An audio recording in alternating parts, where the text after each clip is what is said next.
Fils et du Saint-Esprit. Amen.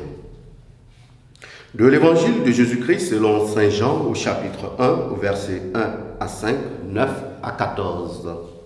Au commencement était le Verbe, et le Verbe était auprès de Dieu, et le Verbe était Dieu. Il était au commencement auprès de Dieu. C'est par lui que tout est venu à l'existence, et rien de ce qui s'est fait ne s'est fait sans lui. En lui était la vie, et la vie était la lumière des hommes. La lumière brille dans les ténèbres, et les ténèbres ne l'ont pas arrêtée.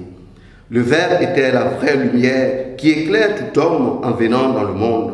Il était dans le monde, et le monde était venu par lui à l'existence, mais le monde ne l'a pas reconnu.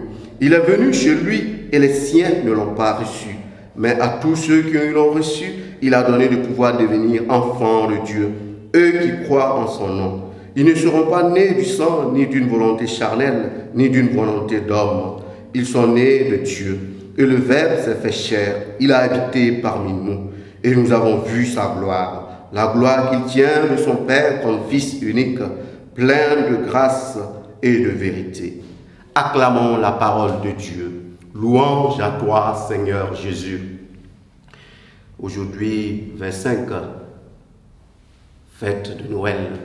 Nous venons d'écouter la parole de Dieu, l'évangile de Jean, que très souvent on désigne par le terme de prologue.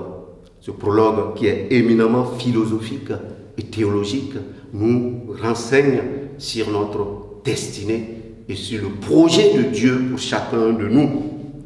Nous avons l'expression de la lumière qui revient de manière récurrente dans ce texte et cette analogie qui nous est offerte ce matin nous permet de comprendre que lorsque nous adhérons au mystère de l'incarnation, lorsque nous accueillons le Christ, lumière du monde, eh bien, nous sortons de notre existence anonyme, impersonnelle, pour devenir fils de Dieu. Je prends cet exemple qu'un penseur donne, que lorsqu'on rentre dans une chambre bien meublée, et qu'il y a l'obscurité, eh bien, nous sommes conscients que dans cette obscurité-là, il y a des meubles, mais nous ne pouvons pas identifier ces meubles-là. Pourquoi? Parce que l'obscurité nous empêche. Eh bien, il en est de même pour notre existence. Lorsque nous n'accueillons pas la lumière, nous sommes dans une existence anonyme, incapable de nous identifier, incapable de nous comprendre nous-mêmes.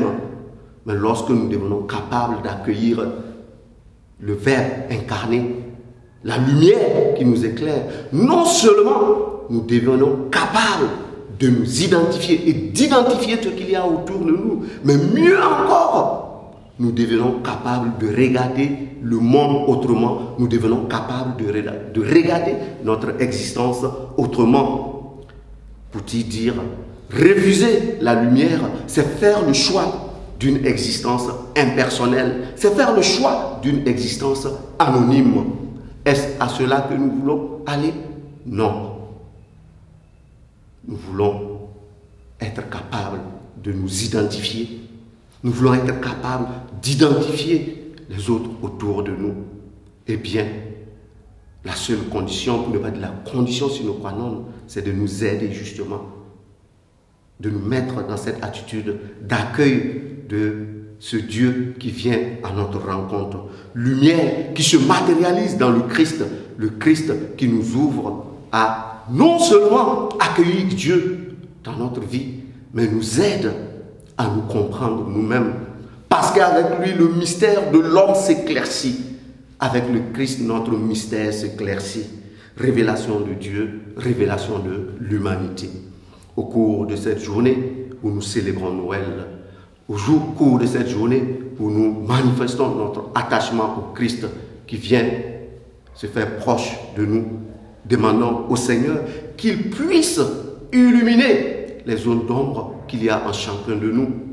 C'est par cette sombre qui nous empêche de nous saisir comme enfants de Dieu que ces zones-là puissent être éclairer et que cette lumière-là nous permette de devenir et de nous transformer en enfants de Dieu. Loué soit Jésus-Christ.